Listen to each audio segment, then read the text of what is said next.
Last July, I visited the Donegal farm of Shawnee Boyle in Moira, near Falcarra. This was no ordinary day. Shawnee was about to take 5 of his Galloway heifers across the sea to Tory Island, the first time cattle would set foot on the island in 25 years. We're going to take your animals and put them on the island. How are you feeling? Oh, well, just maybe a wee bit apprehensive of how things is going to work out. I suppose at the end of the day, Tory's 9 miles off the coast here, so there's a fair old journey ahead of us, but so you're going to be relieved at the point where we're on the island. You're going to be relieved. That's the one. That's the big one, and maybe when I see them grazing in the field in Tory, that'll be when I'll be able to say, well, right, things is all right now. Shawnee has to bring the Galloways to Curransport, about 15 kilometres away from his farm, to get the ferry to Tory Island. Farmers stopped keeping cattle on Tory because they were harder to manage than sheep.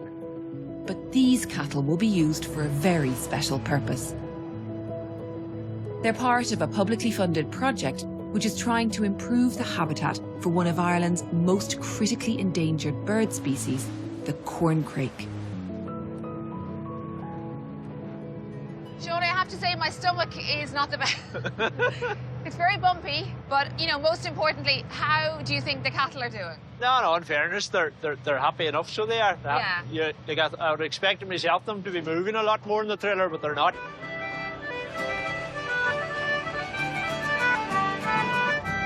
Tory Island is home to about 120 people, and many of them turned out to welcome us.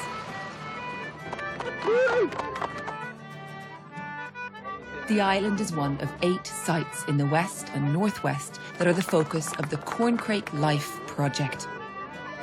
It's hoped that the hardy Galloway breed will create the ideal habitats for corncrakes to nest and rear chicks. The corncrake is part of Ireland's heritage, celebrated in poems and stories for over 1,000 years. Tory Island is a critically important summer breeding ground for their ever-dwindling population before the birds migrate to southern Africa for the winter months. They're powering up now. Dr. John Carey manages the project. One of the things they really dislike is when grassland stops being managed and you start to get rank thatched growth. And when you say rank, I mean, if we just get down here and have a quick look at what we're talking about. When you say rank, what do you mean? So this field hasn't been grazed in many years. And what you begin to get is moribund vegetation. So it gets very thick. So it gets thick. So this dead vegetation gathers up and then it sits on top of your soil. It basically creates a big, you could almost describe it as a big duvet over the entire field. And it takes a long time for grass and other herbs to push up through it. The corncrakes are ground nesting birds. They want to nest here. But when she is nesting, what is it about this that's difficult? Because I presume it's just a matter of trying to get through it. I mean, this isn't so bad, but you can imagine when those little chicks hatch out and they're really, really quite tiny, they have to try and move through this sward. And if it's really rank and if it's really overgrown, they just can't actually move through it. It makes them very vulnerable, potentially to predation, but also to weather conditions. So the cattle being here will do what to that? These Galloways are going to absolutely annihilate it. They are going to pull it up, they're going to eat it, they're going to cut through it with their hooves as well. And they're not going to do it quickly, they're going to do it softly and they're going to do it over time. And they're going to just breathe new life into this field. Well, Shawnee? Yes. We're here. Will it take them a little bit of time to reorientate themselves? I would say it will, like, it's hard to know what way it'll pan out, but sure, we'll hope for the best, we will, and they can't get off the island, sure. Hope for the best, there's no choice,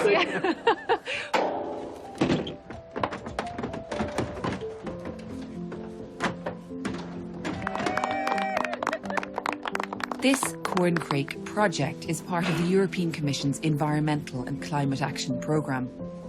Farmers like Shawnee who take part receive an annual results-based payment for their work. The sign of a healthy animal is heads down and they're eating, and that's exactly what they're doing. There's plenty of forage in there for them, so they're happy out, so they are down there. As a farmer, I mean, what is your sense of pride in being part of this initiative to try and boost biodiversity here on the island?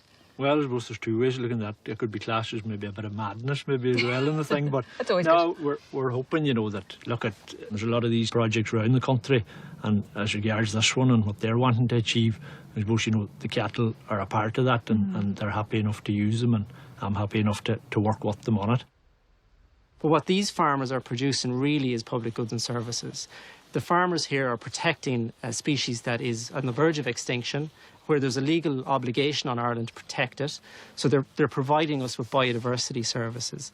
They're sequestering carbon by having species-rich grassland, which sequesters more carbon.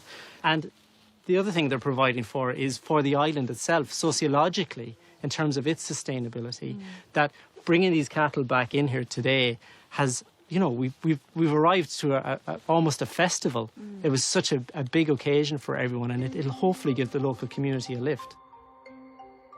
It's not that long ago when corncrakes would have been seen and heard in parishes across every part of Ireland.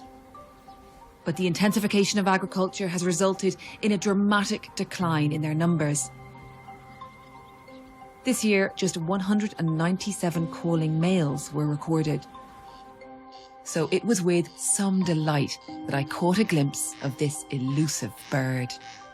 John, we just saw one Yeah, going across. It wasn't quick enough to capture it on camera. he's calling now.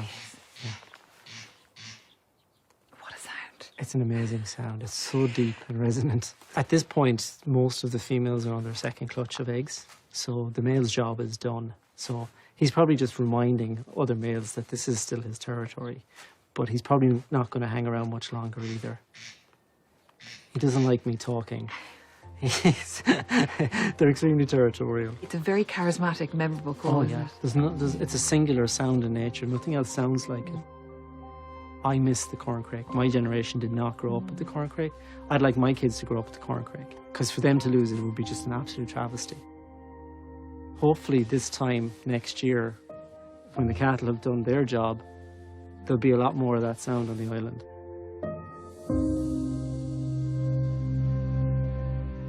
Coming up after the